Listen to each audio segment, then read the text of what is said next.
Hello everyone! So this lesson is your first lesson, and this is what you need to know about OneNote. As you guys go through the lesson, anything that's in light red, that means those are instructions. There's no question that you have to do. You just have to do what it says in this step. When you have some sort of article to read, you guys will read it, and you'll notice every time there's a purple box, this is where you're going to be typing your answer to whatever question or task is given to you. Then, if you keep scrolling down, you'll notice there's a bunch of different questions throughout there. There's videos for you to watch with instructions telling you what to do. Sometimes it's a video, sometimes there's text, but all the way down, summarize what you read. Over here in step number 5, you guys will have to watch a video on how to use Flipgrid, and then you will be doing a Flipgrid by creating a video. And then at the end, this is a little video telling you how to submit. So the lesson kind of goes with 6 steps. Most days, your lessons are going to be multi-day, so I might say on your PowerPoint, today we're doing steps 1 through 3. That's what's expected of you.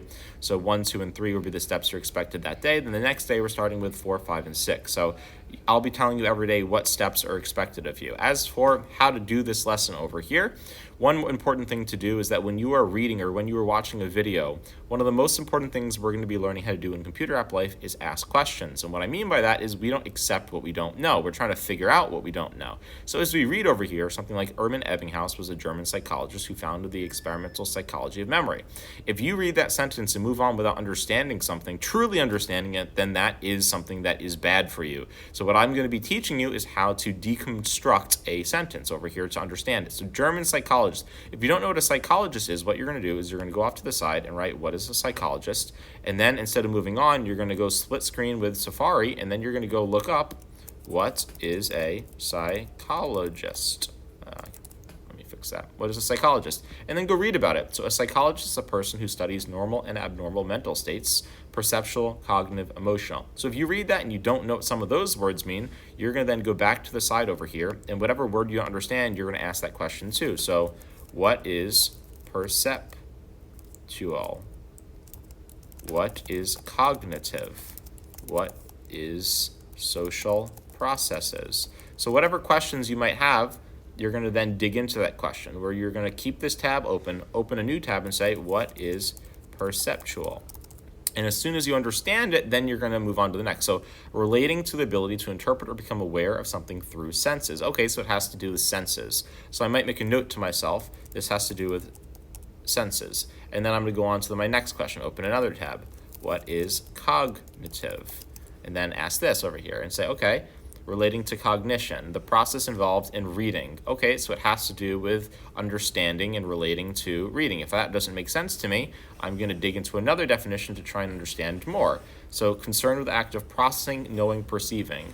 Has to do with perception, memory, judgment, reasoning as conscious and emotional. So if you have to keep looking for better and better definitions, you keep looking until you find one that clicks with you.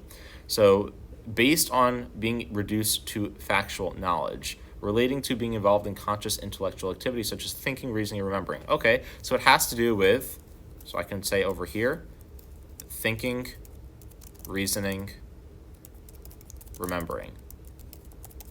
And then you keep going into those. What is social process? Eventually, you could keep going deeper and deeper and deeper, but by this point, you might understand, okay, a psychologist is someone who is studying senses, who studies thinking, reasoning, remembering. Now you know what a psychologist is, so you can go back to the reading and continue moving on and look for the next thing that you don't know. So as opposed to looking for information that makes sense, you're looking for what you don't know to build your understanding. So then we keep reading over here. Ebbinghaus's research was groundbreaking at the time. Well, what time was it? I guess he was working between 1850 and 1909. So what I might go over and I might ask, when did he do his main research?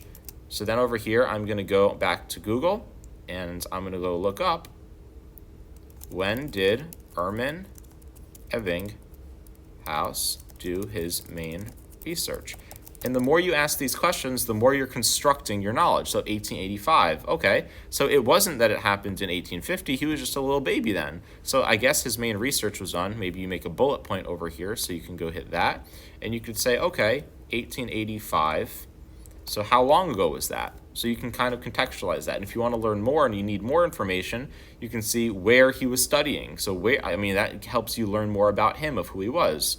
So when did he know? Maybe where did he do that research over there? So He was doing his research during the Franco-Prussian War in the next 7 years. Okay, so he studied in Berlin, France, and England. So he did it in Berlin, France, and England.